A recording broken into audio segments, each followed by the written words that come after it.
Today we are conducting a lesson in fake news. Just to hit on a buzzword or something. I saw a tweet going around basically that is incredibly misleading. Very, very, very, very, very, very, very misleading. It is being look, there are a lot of signs, okay?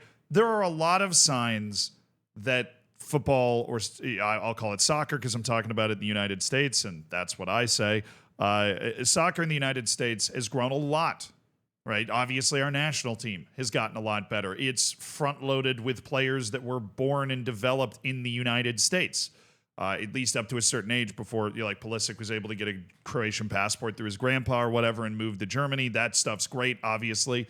But players that come up in the United States and end up starting and starring for Juventus, right? Like that's awesome. And shows that you can be born in the United States and become a player that can reach that level, which is cool.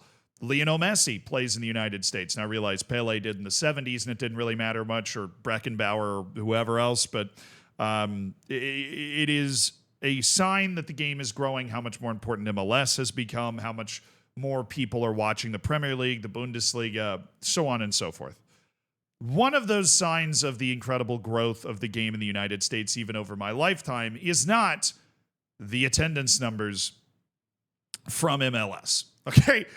Because the tweet that was going around, it's from an account I really love called U.S. Men's National Team Only. They just tweet about only U.S. Men's National football-related stuff. And they tweeted out this graphic that shows that MLS is second in global attendance in soccer or football leagues, right? Premier League's first at 14.6 million. MLS had 12.1 million people attend matches in 2024. That is higher than Bundesliga, Serie A, La Liga, and every other league in the world. Why? You might be asking, is MLS second? And if your bullshit detector's going off, it's going off with a good reason. Because, yes, MLS had 12.1 million people attend its matches. What it did not have was the second highest average attendance, right? Because what we're doing is taking a total number of the number of people that attended any match at any time, right? But there is a very important difference between MLS and, let's say, Bundesliga, that is sitting in third and is 100,000 people behind MLS, give or take. Because this graphic only goes to the nearest 100,000. That's the closest that I can get in this instance. Okay? The reason is Bundesliga has like half the teams. Not mathematically, but if we pull up the Bundesliga table, which I'm going to do. We pull up the Bundesliga table, and you see there are 18 teams. Now, what I'm going to do is search up the MLS standings, and you'll see there are 15 teams in the East, 14 teams in the West. That's 29. There are 11 more clubs in MLS than there are in the Bundesliga. You can obviously tell where I'm going with this. So now we're going to bust out the trusty calculator. Okay, so 12,100,000, and then we just got to do three more zeros, divided by 29. That is an average of 417,241 fans per team. Okay, but if we just take a cool 12 million, right, we do 12 million, so I need three more zeros, and we divide that by 18, that is an average attendance per club of literally the devil's number. So we've all, the Bundesliga, I'm pretty sure this is just the sign of Bayern. This is the witchcraft and wizardry they're able to employ in order to dominate the league as much as they have. But 666, what are the odds? 666,666.67 fans per team over the course of a season. Now, obviously, the average MLS club drawing over 425,000 fans over the course of a season is great, but to suggest that it is somehow drawing more fans than the Bundesliga in a meaningful way, that's just not it's just not true. And it's not just this tweet that kind of grabbed and ran with it either. The Goal.com actually wrote an entire article. I usually like Goal.com. We use this a lot, and I'm not really knocking Tom Hindle too much here because he's just reporting it in a way that a lot of people will click on it.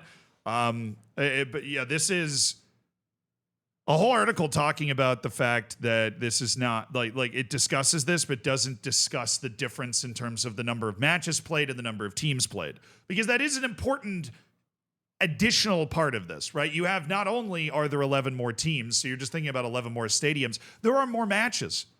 right? Because you now have 29 teams that have to play a full season instead of 18, right? I mean, the number of matches multiplies off of that. And so there are just a lot more matches, right, that the teams in MLS have to play compared to teams there's just a lot more MLS matches that you can go to, that new fans can go to. Of course, this math also applies to Serie A and La Liga. Honestly, I'm surprised La Liga is so low because they do have 20 clubs instead of 18. Bundesliga, unsurprisingly, does incredibly well in terms of attendance. Now, there's something else that's included in this goal.com thing that I also thought was interesting, where they just throw out the fact that MLS shot up Opta Data's relative league strength and is now 9th as a competitive league in the world. MLS should have these goals to grow the league and become huge. And obviously, there might be a world where 50, 75 years in the future, soccer is one of the, is on the level of the NFL, where it just has this unbelievable amount of emotional investment. But that sort of thing takes time. The NFL growing up to the size that it is within the United States from the 1960s to now, it was a very long, methodical growth process. The United States performing very well at World Cups to inspire generations of young kids to play soccer in the first place is going to be an important part of that process to begin with. But it is these numbers that I feel like are a good reason for the United States to get hated on. This is an easy invitation for the United States to be dumped on as plastic or artificially inflating its numbers here, because as much as this is going to get clicked on the moment people look into it, the more you think about it. I mean, yeah, the United States, the MLS had more fans in attendance than the Bundesliga by 100,000. The Bundesliga's got 18 teams. And you know what? Honestly, the leagues that really care, the leagues that really do well, don't really worry about the overall competition between fans and attendance and numbers, unless they start to take a nosedive or something. It's about the quality of the league and the amount of overall emotional fan investment, the amount of overall coverage within that country, and the number of fans that are invested in watching not only their own team, which is a very common case in MLS, but watching other teams in MLS. Those are the metrics that should be used to measure this type of stuff. But that won't stop MLS from posting the results. Kind of they leave the context open to interpretation. But if you're not figuring out that context, you're not kind of looking into it, don't be fooled that MLS all of a sudden is a team, is a league that is getting more attendance. Now, there is one metric that I do love. There is one metric that I think shows the growth of the game in the United States.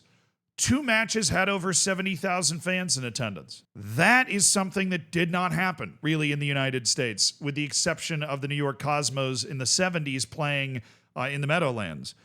You have matches that aren't like that, where you're getting 70,000 fans in the stands. You had 8 matches with over 60,000 fans in the stands. 8. That's a lot of people.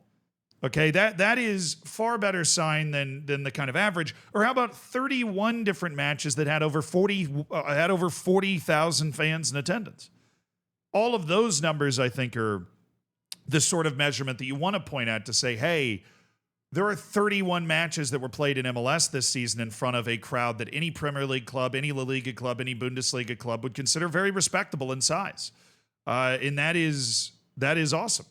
Obviously not any club, if you're Manchester United or Real Madrid or whatever, 40,000 would not be a respectable audience. I just meant, for a non-top level club like that, which MLS is obviously not got a Real Madrid or Manchester United in there, getting over 40,000 people to these matches, he's great. And the quote unquote sleeping giant of the United States is awakening. It's just not the second biggest league in the world in terms of actual attendance yet. We just need to slow the brakes on that.